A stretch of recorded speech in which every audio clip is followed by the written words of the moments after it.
집으로 가는 길 등. 오늘 마지막 수업종이 울린다. 이제 집으로 가는 시간. 초등학교 어린 소녀는 교실 밖 복도에 있는 신발장을 기웃거린다. 하나 둘 어깨동무 친구들이 교실을 나와 종종 걸음으로 점점이 흩어진다. 언뜻 보이는 신발장에 남은 신발은 몇 켤레 안 되는데 내 신발은 보이지 않는다. 이상하네. 내 신발이 어디 있지? 잘 찾아보면 어딘가에 있겠지. 아직은 기대 반이다. 그런데 아무리 찾아도 신발이 없다. 아버지가 사주신 며칠 안 된 내 검정 고무신. 이제 겨우 길들만 한데 누가 바꿔 신고 갔나 보다. 새 고무신은 좋긴 한데 길들이려면 얼마가는 고생을 해야 한다. 걸을 때마다 헐떡이며 발 뒤꿈치를 물어뜯어 한 번은 상처가 났다 아물어야 비로소 내 신발이 된다. 요즘 말로 하면 일종의 착화 신고식 같은 거다. 사람이 아닌 신발한테 신고식을 치른다. 그래도 새 신이니 그 정도의 대가는 아무것도 아니다. 그런데 그 신발이 없어졌다. 집에 가서 혼날 생각하니 낙심천만이다. 그래도 달리 방법이 없다. 최후에 남은 신발이 내 신발이다. 어언 40년 전의 일이다. 내가 다닌 우천초등학교는 1930년대 일제강점기 때 지어진 건물이다. 2열 횡대로 길게 두 동이 지어져 있었는데 계단식으로 뒷열이 더 높게 자리 잡고 있다. 밖에서 보면 전체적으로 검게 보이는 외관이 특이하다. 나무 판재로 외벽 마감을 하여 오래된 탓에 검은색을 띠고 있다. 그 긴 앞 건물의 중앙 부근에 교무실이 있었고 복도는 반질거리는 마루가 터널처럼 길게 보이는 구조였다. 대청소하는 날은 교실 바닥이며 복도 바닥을 깨끗이 닦는 게 다른 반과의 경쟁과업처럼 여겨졌다. 집에서 가져온 들기름을 걸레에 묻혀 닦고 또 닦아서 비걱거리고 패인 곳도 있었지만 윤기는 대단했다. 반별 경쟁이라도 하듯 늘 그렇게 되풀이 되었다. 그 복도 중앙쯤에 교무실과 교장실이 있고 뒤편에 학교종이 댐그러니 걸려 있다. 보통 호박만한 크기에 가운데 추가 있고 종을 당기는 끈이 길게 늘어져 있다. 수업 시작을 알리는 종은 두 번씩 여러 번 친다.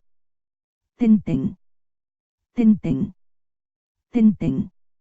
마치 시작, 시작, 시작. 이렇게 들린다. 수업이 끝날 때는 땡, 땡, 땡. 이다. 끝, 끝, 끝. 과 음률이 맞아 떨어진다. 마지막 수업의 끝 종이 울렸다. 개울을 건너 들판을 지나 마차나무 쌍미 언덕을 넘어 9구름이 머무는 그곳 구운 마을의 집으로 출발이다. 꼬맹이 종종 걸음의 여정이 시작되는 순간이다. 운동장을 지나 가파르게 교문으로 올라서면 바로 신장로가 보얗고 길게 누워 있다. 길 바닥은 잔자갈이 많이 갈려 있고 보송보송한 흙이 분가루를 묻혀 놓은 듯 널려 있는 그 길 가장자리로 우람하게 미루나무가 일정 간격으로 서 있다. 사방이 흙먼지로 한바탕 난리를 치르고 나서야 제 모습으로 돌아오는 신장로. 우리나라 60에서 70년대 신장로는 신기하게 보이는 국토의 핏줄처럼 느껴졌다. 집으로 가는 길에 잠깐 만나는 신장로 그 길 위에 서면 잠옷 가슴이 뛰었고 미지의 세계로 통하는 마법의 길처럼 느껴졌다. 저 길 한쪽 끝을 따라가면 오원 통골이 있다. 돛박 보리쌀에 고야 한 바구니를 바꿔다 먹는다는 통골에는 고야가 많이도 났나 보다. 그 통골을 지나 안흥으로 이어지는 험하다는 전제고개가 까마득히 높은 곳에서 내려다 보고 있다. 정상 부분에 움푹 패인 곳이 이곳과 저쪽 세계로 통하는 신장로 길을 거라 짐작해 할 뿐 한 번도 가보지는 못했다. 그 고개에서 버스가 굴렀다는 둥 비오는 날 밤에 귀신이 나타난다는 둥 그야말로 전설적인 고개 전제. 버스는 알까? 그 고개의 전설을. 이제 교문을 등지고 집으로 간다. 이곳 촌에서는 제일 번화한 쇠목장터가 바로 눈앞이다. 오일장이 서는 신기한 곳이었다. 보통 때는 조용한, 그러나 때를 기다리는 원형의 빈 장터가 있다.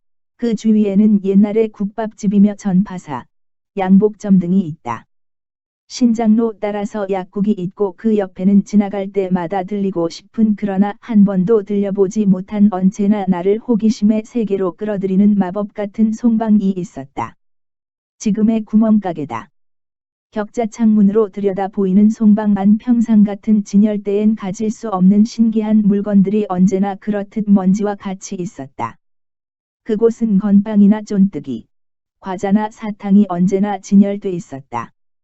저것들은 다 보기만 하는 것, 내가 가질 수는 없는 것으로만 여겨졌다.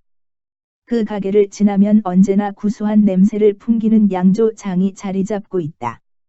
술익는 냄새가 끊이지 않는 그 양조장은 앞마당이 꽤 넓었고 당시에는 시골에서 보기 힘든 콘크리트 양옥식 건물이어서 특이하고도 신기했다. 안쪽에는 커다란 정말로 커다란 원형 용기에서 한 길 깊이로 살뜨물 같은 막걸리가 익어가고 있었다. 살기 힘든 농촌의 모든 시름도 집안의 경사나 조사도 여기 양조장의 막걸리와 함께했다. 큰일이 생기면 의뢰껏 막걸리 퉁자가 짐자전거에 실려 여러 통 배달되곤 했다.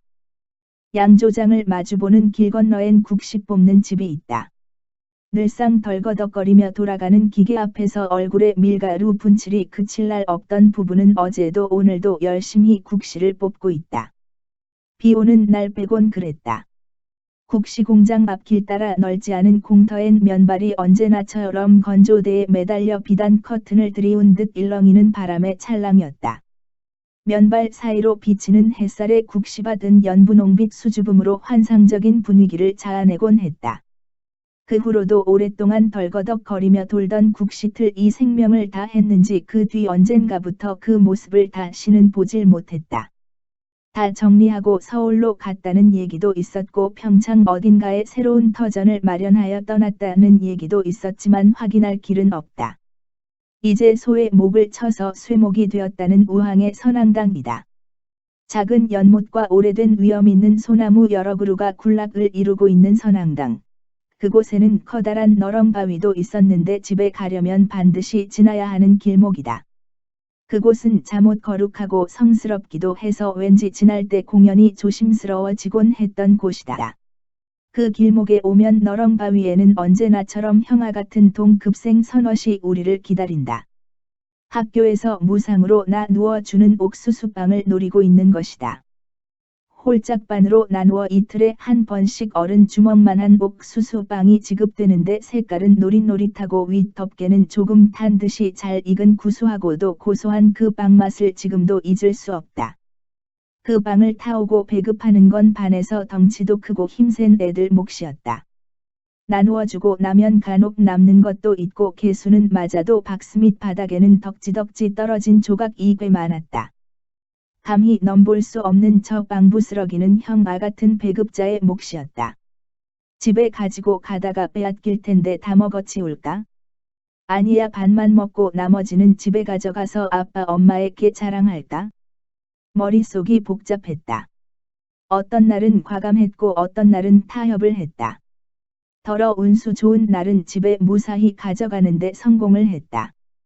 어머니는 그것을 밥 뜸들일 때 살짝 쪄서 아버님도 드리고 나도 먹게 해주셨다.